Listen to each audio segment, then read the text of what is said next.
Là et machin.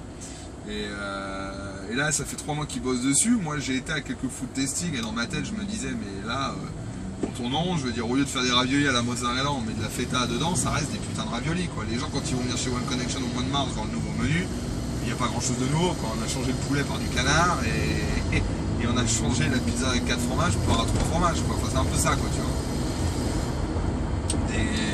Donc, ils sont tous repartis la queue entre. Non, mais ils sont tous partis la queue entre les jambes, ça m'a fait marrer. Le CEO, il était content parce qu'il a fait plein de testings pendant 3 mois. Et il a dit là, on est bon, les gars. Là, on est bon. Ah bah non, t'as rien compris. Là. Non, vous êtes pas bon. Vous êtes droit dans le mur, les mecs. Exactement. Et parce qu'il a pas forcément. Faut le comprendre, le Michael, c'est un peu comme Crétalade. C'est des mecs qui réfléchissent un peu loin. Donc faut comprendre, faut les comprendre, les mecs, de ce qu'ils veulent, quoi.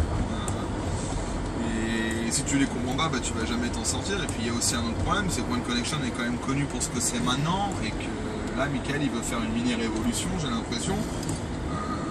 Et que le CEO, il pense que l'autre, il veut changer tout le menu. Alors c'est pas vrai, tu vois, Trocherie, il veut garder 80% de son menu, mais peut-être avoir 20% du menu avec des trucs sympas, des trucs cool, quoi. Mais ça, il a pas compris, je crois. Donc c'est marrant, j'ai eu un petit coup de téléphone aujourd'hui où il y a plein de choses que moi il m'avait dit qui là ont changé. Parce que je devais recruter un chef pour mon ouverture, là, mon steakhouse. Je devais recruter un bon chef, mais pas un mec trop cher.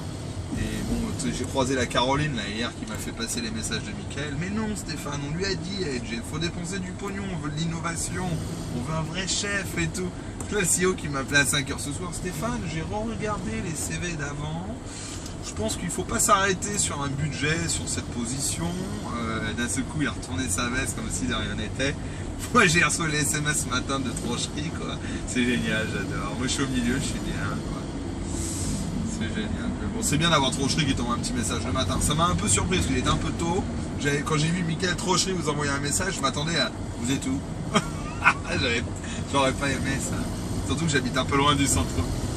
Oui, non, mais il est en Thaïlande, là. Il est en Thaïlande. Il était là pour le food testing il y a 2 jours. Et quand j'ai vu Trocherie, j'ai dit ah putain, mais non, il m'a envoyé un message à la Crétalaz, quoi.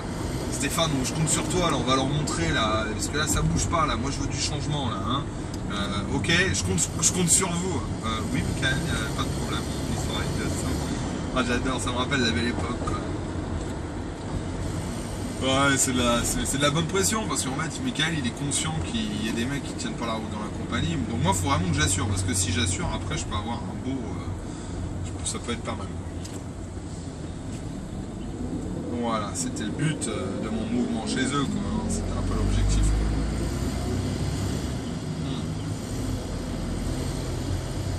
Donc voilà, quoi.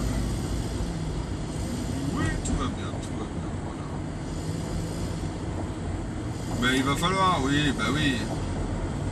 Oui, ça sera très bien. Non, non, moi ça me plaira. Allez, j'ai un billet d'avion gratos, tiens, tu me diras. Bangkok Airways, ils y vont là-bas.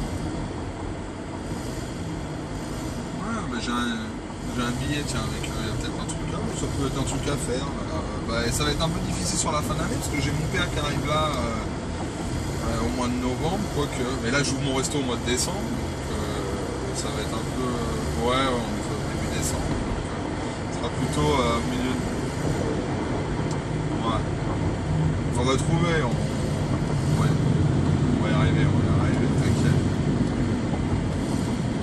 Ouais, voilà, là, ça va être bien, moi je me sens bien par là. Et moi j'aurai déjà presque un an de boîte, ce sera plus facile de dire, je prends 3 jours. Non.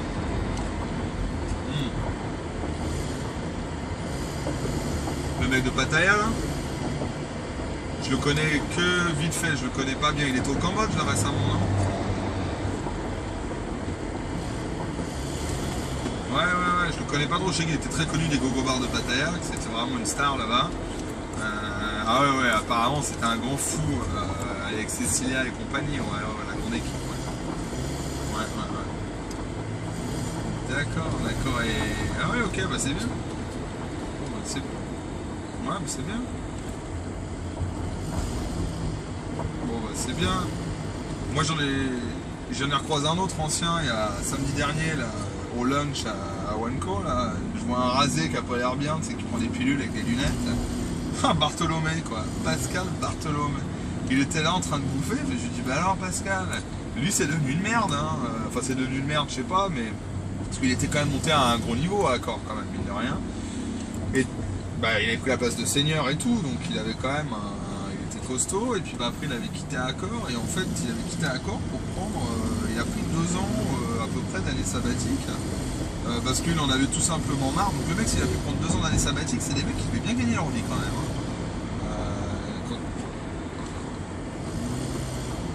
Ouais. Attends. Ça marche pas bien là, non? Je t'entends bien, ça part dans ta barbe.